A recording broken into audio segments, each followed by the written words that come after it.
are now joined by Kamui Kobayashi, who will be driving the number 50 next weekend, number 50 Toyota for 2311 Racing at COTA.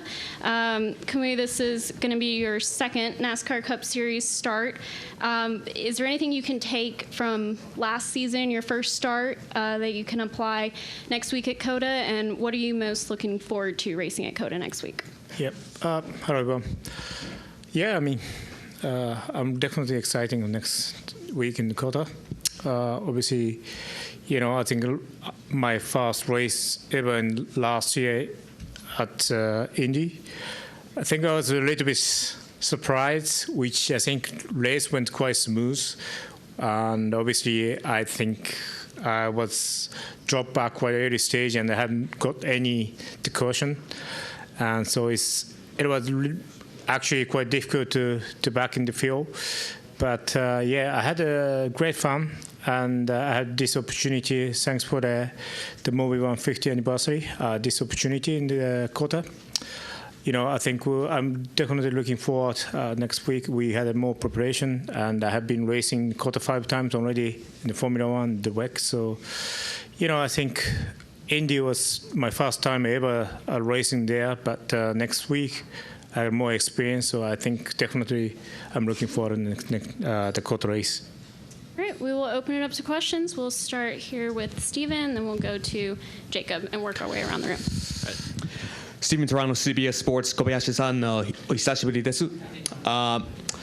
I guess this is the first time that a lot of us have spoken to you since Indianapolis last year. So I guess I was just wondering, what was the reaction back in Japan to you running a NASCAR race? And then what did you hear from people in terms of, you know, media, the public, other drivers you know in Super GT or anywhere else in Japan? What did they think of you coming to run NASCAR? Yeah, I mean, you know, it's NASCAR is obviously, we don't have any broadcast, for example. And last year, when I did the Indy race, I think first time, I think they broadcast, I think the used to be was like, last broadcast was like 2016 or something like that. Mm-hmm. So I think many people were watching NASCAR, and the people looks exciting, you know. And I think there were quite many comments about my social media, about NASCAR stuff. You know, I think we have not enough knowledge, and this time, I think used to be we are broadcasting in Japan, I think most of the race, but not this time. Again, I think we're going to have the live broadcast next week in COTA. So I think people are getting more knowledge about NASCAR, and definitely I think our racing between the NASCAR is huge different, but, you know, when I look at the NASCAR races, the base is more the fun base when you look at the event. So hopefully, I think people get more, you know, understanding of what NASCAR is, and myself also still learning how NASCAR regarding the old, you know, work being as a driver. And for sure, I think it's something we need to learn as well, what achievement NASCAR does. So yeah, looking for.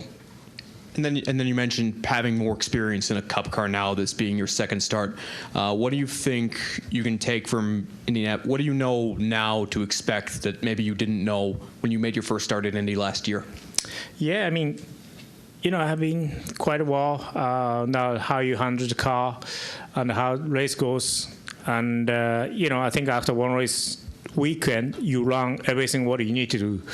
Obviously, the last time when I raced there, I spent a lot of energy for nothing to do. But I think second time I had to say I can manage myself better. And I had to say I'm pretty well, you know, the preparation right now. And we spend quite a lot of time in the simulator. And so far looking good. So, yeah, we see. ありがとうございました。ありがとうございます。Jacob Seelman, Race Face Digital, couple for you. Kamui, right here. Yeah. Was this always on the radar, even, you know, in the wake of your first start at Indy, or was this an opportunity to come back and do a second Cup race, something that materialized more recently because of the partnership with Mobil 1? No. I mean, I think that was the Mobil 1 50th anniversary. That's coming up. Obviously, I think it's not like something, you know, consistent. We just happened one time. And I don't know the behind the reason is Toyota TLD to manage to find a partner. So thanks to this hard work for that. And I know with the transactional sequential shifting, a lot of the things that we've added on the next-gen car brings it a little bit closer to, like, say, a GT car or some of the road course racing. What kind of a feel, if anything, did you find out of the Cup car that maybe compares to something you've driven before, if anything? It's obviously it's not easy to find this. For me, I think the closest race car, it's supercar in Australia. I think that's the closest one I had to say, which I never driven. I've driven GT3, for example. It's way different compared to Cup car. It's the weight is the huge difference, and also in terms of the system, I mean, we have kind of ABS, we have traction control in this kind of car, but I mean, the Cup car had really nothing, even the no sensor about taking the data. So I think I had to say our, the technique that what we learn is quite way different, but still as race, it's always great opportunity. And this time, when you look all the motorsports, it's we're gonna have like BOP, and it's not easy to as a driver to really perform everything. But in the NASCAR, I have to say that driver demand more than any other category. So that's why I'm really, happy to be here and challenging myself as well. Any interest in ever trying an oval race, or stick to road courses? I think I had to start at the track first. Okay, we'll go next to Deb Williams. Up front here. Sorry. That's okay. Deb Williams, Auto Week. Kind of to follow up on that, do you foresee competing in any more road course races this year and NASCAR? And what do you like about competing in NASCAR? It's totally different from European races and Japanese races as well. I mean, how you doing the old world event, I think that's a huge difference. And I think myself, of course, I think the one of the dream was to race NASCAR in a long time ago, because my first watch race was, I think, NASCAR, because it was when I was like 4 years old. It was an oval race. So that's why I was dreaming to be here. But obviously, when I look in more in detail, I think generally we struggle in the motorsports to grow in the spectator or the big fan of the motorsports. I think Formula One is a bit different, but when you look at the championship, it's still struggling. But I think something what we need to learn, I think when we go to the European races, it's too much detail and too much it's something. It's difficult to understand it as fans. But when you look at NASCAR, I think more the simple, and I think engineers does really hard work. They do a lot of technology behind. But I think as motorsports, I think the fans can understand what regulation, what is, making different. At the end of the day, I think driver makes huge difference. I think that's how is important support from the fans to the driver, and more connectivity between the the fan to the motorsports. So that's why I think I feel something we need to learn, and it's really to be here is something really honor to be here, because I can learn. My age is 36, 80 years old right now, but it's something I learn quite a lot. Thank you. Thank you.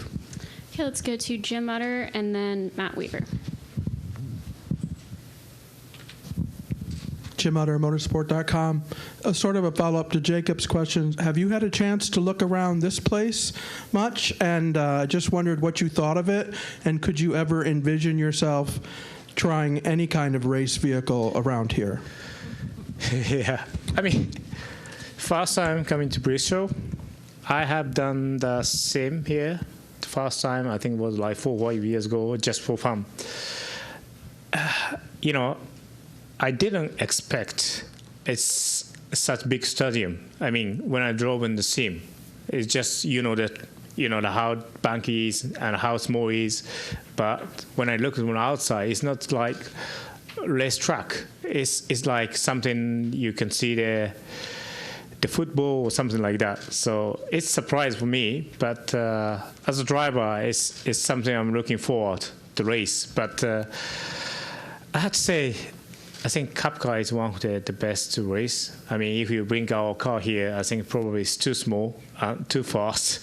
And I think something new to discover. But it's something for me I never experienced. I think my highest banking was Daytona, which is, it's not, I think not as much as high here. I don't know. But But still, I think for spectator, it's something very interesting to watching, I think, this kind of race. Yeah. Matt Weaver, Sportsnot. How you mentioned earlier that NASCAR isn't quite as prevalent on television. It's not as easy to find. NASCAR has a long history in Japan, of course. They've gone there before. As NASCAR starts to explore more places they want to race across the world, is there an audience of fans there? Are there people who are passionate about NASCAR that could be something that they should look at having maybe a race in Japan someday again? Yeah, I mean, for sure, I think that's the biggest opportunity. And what is a huge difference compared to any other motorsports category? It's a sound. NASCAR has amazing sound. And once you start up the engine, it's just incredible sound compared to any other kind of car. I mean, even the Formula One sounds, noisy, but I have to say it's not the greatest sound. I think one of the greatest sound right now, I have to say the NASCAR, and especially when you're watching the wall or just close to the wall, is something you can't believe. I mean, compared to a long time ago, maybe, I'd say not impressed, but current, the age, when you look at the older sports car, it's hard to define this kind of noise. So that's why once brings to Japan, for example, I think people will impressed with the sound. So I think there's the biggest opportunity if you bring the NASCAR in Japan. I think there will be, many people are looking forward to watching this Cup car. Yeah.